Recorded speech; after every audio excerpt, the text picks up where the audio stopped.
2026 সালে ষষ্ঠ থেকে দ্বাদশ শ্রেণীর উপবৃত্তি পাওয়ার জন্য আপনাকে অবশ্যই এই দিকগুলো খেয়াল করতে হবে। প্রথমে আপনাকে শিক্ষার্থীর অবশ্যই ডিজিটাল জন্ম সনদ থাকতে হবে, অর্থাৎ বাংলা ইংরেজি দুটোই ঠিক থাকতে হবে।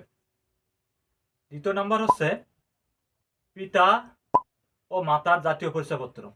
অবশ্যই পিতা মাতার জাতীয় পরিচয়পত্র থাকতে হবে এবং পিতামাতার অবর্তমানে অভিভাবকের জাতীয় পরিচয়পত্র থাকতে হবে। গুরুত্বপূর্ণ কয়েকটা পয়েন্ট হচ্ছে, 3 নম্বর হচ্ছে সচল মোবাইল নম্বরে একটা অবশ্যই সচল মোবাইল নম্বর দিতে হবে। উপবৃত্তি পাওয়ার ক্ষেত্রে সব থেকে গুরুত্বপূর্ণ পয়েন্ট এবং যেটা আপনারা হ্যারাসমেন্ট হন সেটা অবশ্যই মাথায় রাখবেন। এই ভিডিওর মাধ্যমে আপনারা বিস্তারিত জেনে নিতে পারবেন যে আসলে কি করতে হবে। জেনারেল ব্যাংকিং এর ক্ষেত্রে পিতা অথবা মাতার নামে অ্যাকাউন্ট খুললে অ্যাকাউন্টদারির নাম হিসেবে পিতা অথবা মাতার নাম লিখতে হবে। যদি পিতার নামে অ্যাকাউন্ট খোলা হয় তাহলে অ্যাকাউন্টদারির নামে পিতার নাম এবং মাতার নামে খোলা হলে মাতার নাম লিখতে হবে। স্কুল ব্যাংকিং এর ক্ষেত্রে শিক্ষার্থীর নিজ নামে অ্যাকাউন্ট খুলতে হবে এবং অ্যাকাউন্টদারির নাম হিসেবে শিক্ষার্থীর নিজের নাম লিখতে হবে।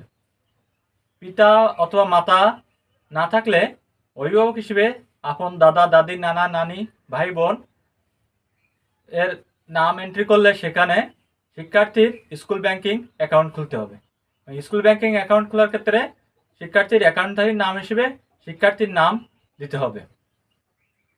এজেন্ট ব্যাংকিং এর ক্ষেত্রে শিক্ষার্থীর নামে অ্যাকাউন্ট খুললে অ্যাকাউন্টধারীর নাম হবে শিক্ষার্থীর নাম এবং যদি পিতা অথবা মাতার নামে এজেন্ট ব্যাংকিং এ খোলা হয় তাহলে অ্যাকাউন্টধারীর নাম হিসেবে পিতা অথবা মাতার নাম দিতে হবে। এবং সব থেকে আরেকটা গুরুত্বপূর্ণ হচ্ছে মোবাইল ব্যাংকিং। আপনি যদি বিকাশ, নগদ, রকেট হয়ে অ্যাকাউন্ট খুলে থাকেন তাহলে অবশ্যই একদিক খেয়াল করতে হবে যে যদি পিতার নামে সিমটি রেজিস্ট্রেশন করা থাকে তাহলে ওই সিমে আপনার পিতার নামীয় নগদ, বিকাশ অথবা রকেট অ্যাকাউন্ট থাকতে হবে এবং এগুলো অবশ্যই সচল থাকতে হবে, KYC ভেরিফাই থাকতে হবে। এই দিকগুলো অবশ্যই খেয়াল রাখতে হবে। একাধিক অ্যাকাউন্ট খোলা থাকলে সেক্ষেত্রে কিন্তু সমস্যা হবে, অর্থাৎ পিতার নামে সিম রেজিস্ট্রেশন করা 2-3টা থাকতে পারে, সেখানে নগদও একাধিক আছে, এরকম থাকলে কিন্তু সমস্যা হবে। তাই পিতা অথবা মাতার সিম রেজিস্ট্রেশনকৃত সিমেই যার নামীয় সিম রেজিস্ট্রেশনকৃত থাকবে তার নামীয় অ্যাকাউন্ট হতে হবে এবং এটা সচল থাকতে হবে।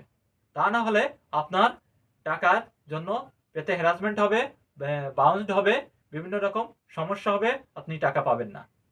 এই হচ্ছে উপবৃত্তি পাওয়ার ক্ষেত্রে সব থেকে গুরুত্বপূর্ণ দিকগুলো। এগুলো